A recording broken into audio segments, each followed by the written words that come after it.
Este vídeo es posible gracias al aporte de los mecenas del canal. Orígenes de la masonería. La independencia de América y las sociedades secretas. Enrique de Gandía. 1906 a 2000. Historiador argentino de reconocida trayectoria académica.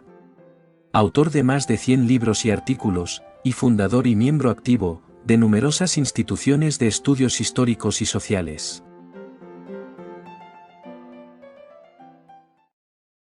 Si te gusta este video, dale like y suscríbete al canal para que puedas seguir creciendo.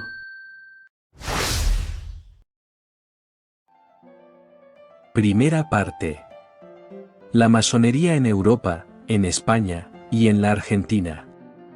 Capítulo 1. Orígenes de la masonería.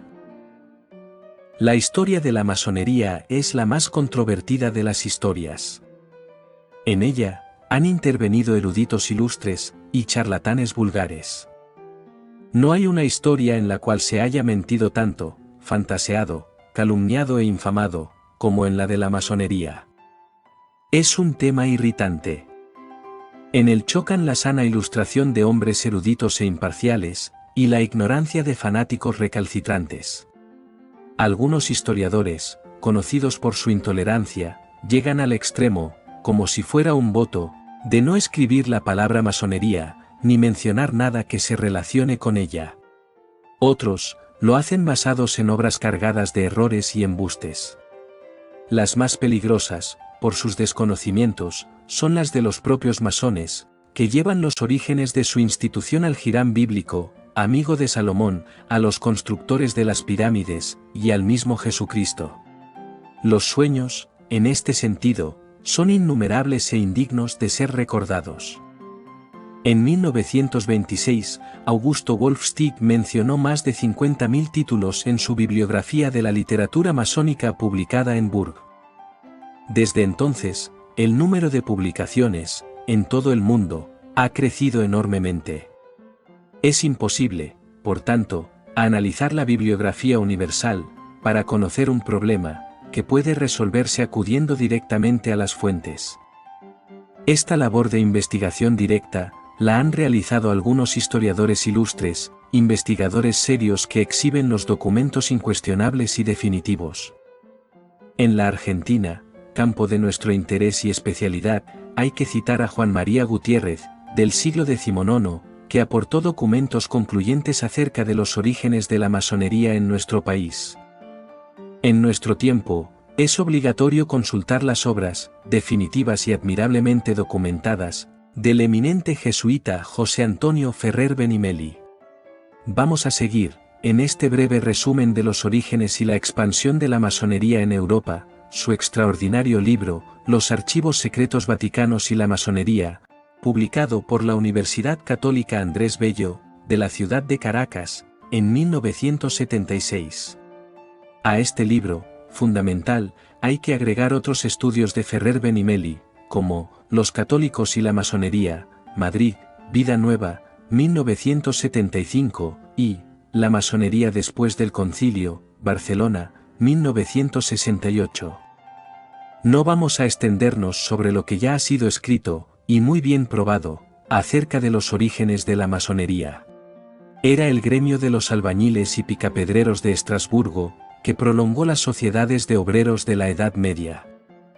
Hoy se conoce, desde el 1936, los manuscritos de los siglos XIV y XV, que se refieren a las hermandades de albañiles y constructores de esos tiempos. Hay estatutos de picapedreros de 1459. Los masones contaban con la protección del Papa y de la Iglesia. Cada cofradía tenía sus reglas y ceremonias de iniciación. Los neófitos juraban sobre los evangelios, la escuadra y el compás, obedecer lo que ordenase la cofradía, y mantener un secreto perfecto de todo lo que aprendiesen en la logia. Ferrer Benimeli cita un manuscrito de Edimburgo, de 1696, que trae la fórmula del juramento. juro por Dios y por San Juan, por la escuadra, y el compás, someterme al juicio de todos, trabajar al servicio de mi maestro en la honorable logia, del lunes por la mañana al sábado, y guardar las llaves, bajo la pena de que me sea arrancada la lengua a través del mentón, y de ser enterrado bajo las olas, allá donde ningún hombre lo sabrá. Es, palabras más, o menos, la fórmula que usaron los masones, y usan en la actualidad. Se sabe, desde 1459, en que los masones, o miembros de estas cofradías de albañiles, juraban también, en el nombre del Padre, del Hijo, del Espíritu Santo, de la bienaventurada Virgen María, así como de sus bienaventurados siervos, los 4 santos coronados, a su memoria eterna. Es, por tanto, absurda la leyenda que vincula a los masones a los judíos, y que los presenta como enemigos de la Iglesia Católica. La masonería de los constructores de catedrales, llamada operativa, se fue transformando en especulativa con la admisión de personalidades que no eran precisamente albañiles o constructores, sino matemáticos, abogados, médicos, etc. Estos ingresos comenzaron en 1646, y fueron reglamentados en 1703. En este año, se resolvió que los privilegios de masonería se extendieran a los obreros constructores, y a las personas de todas clases que quisieran tomar parte en los trabajos. Esta logia reunía otras 4 logias anteriores. El 24 de junio de 1717, día de San Juan Bautista, se eligió gran maestre de la orden, al gentleman, Anthony Sayer. Las denominaciones técnicas empezaron a tener sentidos simbólicos. La construcción fue dejada a los trabajadores de oficio, y surgió una masonería especulativa. La Gran Logia podía crear otras logias. 2 pastores protestantes, el Dr. John Teófilo de Saguliers y el Dr. James Anderson, redactaron las constituciones que, desde entonces, se llamaron Constituciones de Anderson. Era el año 1723. Estaba prohibido admitir ateos o irreligiosos. No se podía discutir de religión ni de política. Los masones debían ser hombres buenos y de honor. La masonería era un centro de unión que conciliaba una verdadera amistad. Todos reconocían un gran arquitecto del universo, en una catedral que era la humanidad. No había distinciones de clases, religiones ni políticas. La libertad de pensamiento era la de Locke, en su gobierno civil. Católicos y protestantes convivían armoniosamente. El problema religioso era agudo en Inglaterra. Anglicanos, luteranos y calvinistas se combatían entre sí. Los presbiterianos de Escocia no se avenían con los anglicanos ingleses. Irlanda seguía católica. Los congregacionistas se subdividían en baptistas y anabaptistas, unitarios, armonianos y brownianos. No faltaban unos independientes, entre los cuales se hallaba John Milton con su Paraíso Perdido. No es extraño que un protestante convertido al anglicanismo, como de Saguliers, y un presbiteriano, como Anderson, redactaran las primeras constituciones de la masonería, que hacían convivir en paz y amor a católicos, puritanos, y toda suerte de enemigos del Papa. Estaban unidos por el gran arquitecto del universo. Por ello no se admitían ateos en la masonería. Lo fundamental era que los masones fueran cristianos. La masonería se fue extendiendo. En todas partes los masones juraban, especialmente a mediados del siglo XVIII, ser fieles a Dios, a la religión que profesaban, al soberano del que eran súbditos, a su patria, y a sus hermanos. También juraban no revelar los secretos que conociesen en la masonería, bajo la pena de que les fuese arrancada la lengua, su corazón desgarrado, su cuerpo quemado, reducido a cenizas, y arrojado al mar o al viento.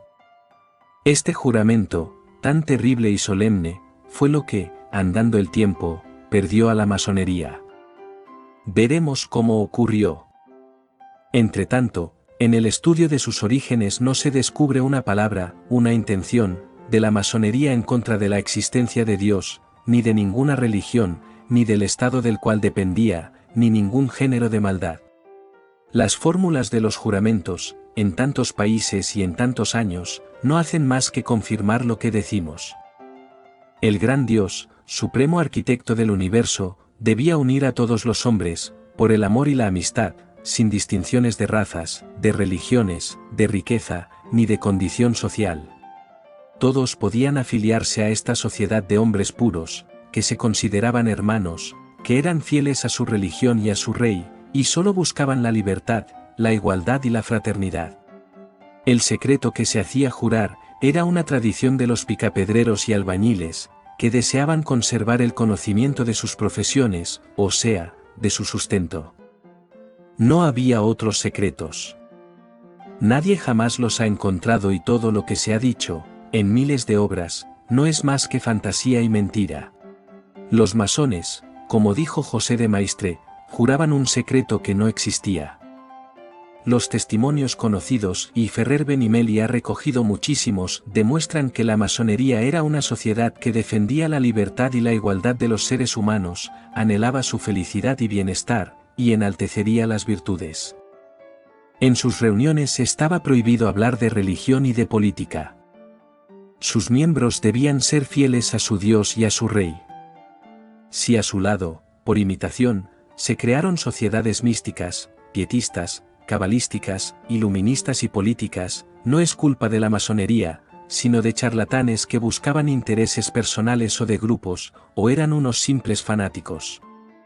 En los últimos decenios del siglo XVIII, se multiplicaron estas sectas, o sociedades teosóficas y aventureras, que nada tenían que ver con la masonería, y que sería un grueso error confundir o mezclar con ella.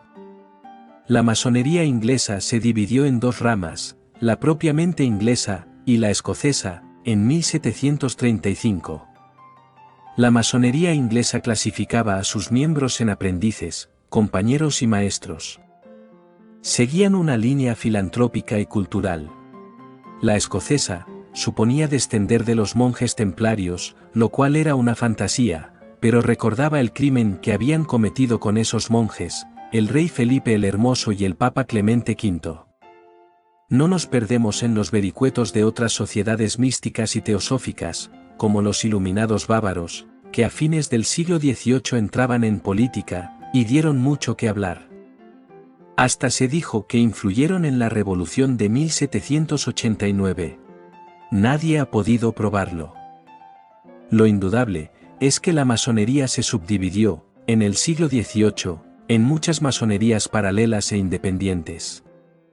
Algunas naciones tuvieron su propia masonería, totalmente separada de las otras. Así se desviaron en sus ideas, y no pocas se combatieron entre sí. Es por esta razón, y, principalmente, por el secreto que existía en ellas, que los gobiernos se inquietaron por sus posibles intenciones, y no vieron con buenos ojos su espíritu de confraternidad, igualdad y libertad. No concebían que en una misma sociedad convivieran un noble y un plebeyo, un rico y un pobre, un hombre culto y otro ignorante, que todos estuvieran unidos por su amor a la libertad y a la igualdad, y que, además, tuvieran un secreto que les estaba terriblemente prohibido revelar. Las persecuciones, con este motivo, comenzaron en Inglaterra desde el siglo XVIII. Al mismo tiempo, ingresaban en la masonería personas de primera fila en la alta nobleza, y en las finanzas. La primera persecución contra la masonería moderna, fue hecha en Holanda en 1735, por los protestantes. A los 2 años, la masonería fue prohibida en Ginebra, también por los protestantes. Lo mismo ocurrió en Francia, donde el rey se opuso a esta sociedad que habían fundado los católicos partidarios de los Estuardos. Era el cardenal de Fleury, quien temía que se conspirase en su contra. Muchas sociedades y clubes que trataban temas políticos fueron desbaratados. El cardenal Fleury recelaba de la política, no de los ataques a la religión, que no existían. No debe sorprender que en ese mismo año de 1757, y en el siguiente de 1738, hubiera decretos en contra de la masonería del príncipe elector del Palatinato, del magistrado de Hamburgo, y del rey de Suecia. En 1736, había comenzado a inquietarse el Santo Oficio de Roma.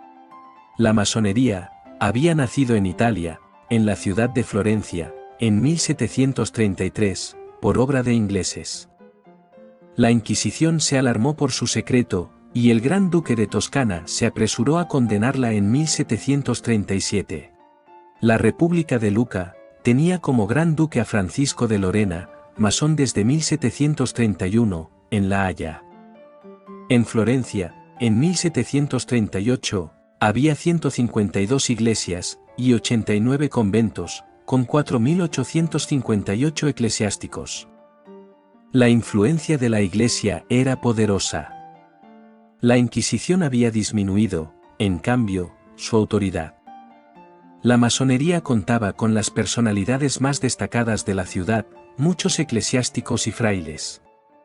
Su influencia era superior a la de la Inquisición. Este choque de poderes ha sido analizado por diversos autores, con la documentación de la época, y resumido por Ferrer Benimeli. Entre los masones había un erudito prusiano, numismático y anticuario, que no simpatizaba con el clero y aparecía como un incrédulo. En Roma, vivía el Papa Clemente XII, enfermo de gota, con una hernia monstruosa, siempre en cama, ciego desde el 1732, y dominado por sus parientes, los Orsini. Lorenzo Orsini, o sea, Clemente XII, era dirigido por el cardenal Neri Orsini, su sobrino, hombre de escasos méritos intelectuales, y enorme ambición de poder. La independencia de América y las sociedades secretas. Enrique de Gandía. 1994. Ediciones Sudamérica Santa Fe. Santa Fe, Argentina. Páginas 5 a 8. Si te gustó el video, dale like, suscríbete al canal y activa todas las notificaciones para que puedas seguir descubriendo los secretos de la masonería. Este vídeo fue posible gracias al aporte de los mecenas del canal, como Martín Fuchineco, a quien expresamos nuestro agradecimiento. Si quieres convertirte en mecenas, puedes hacerlo en Patreon, una plataforma muy fácil y segura de usar. Visita patreon.com/MMDiegoFigueroa y selecciona el nivel que prefieras para acceder a nuestros beneficios. También puedes realizar tu aporte voluntario por medio de PayPal. O adquirir alguno de nuestros libros masónicos, tanto en Amazon como en Ediciones Matrioska. Muchas gracias, y hasta el próximo vídeo.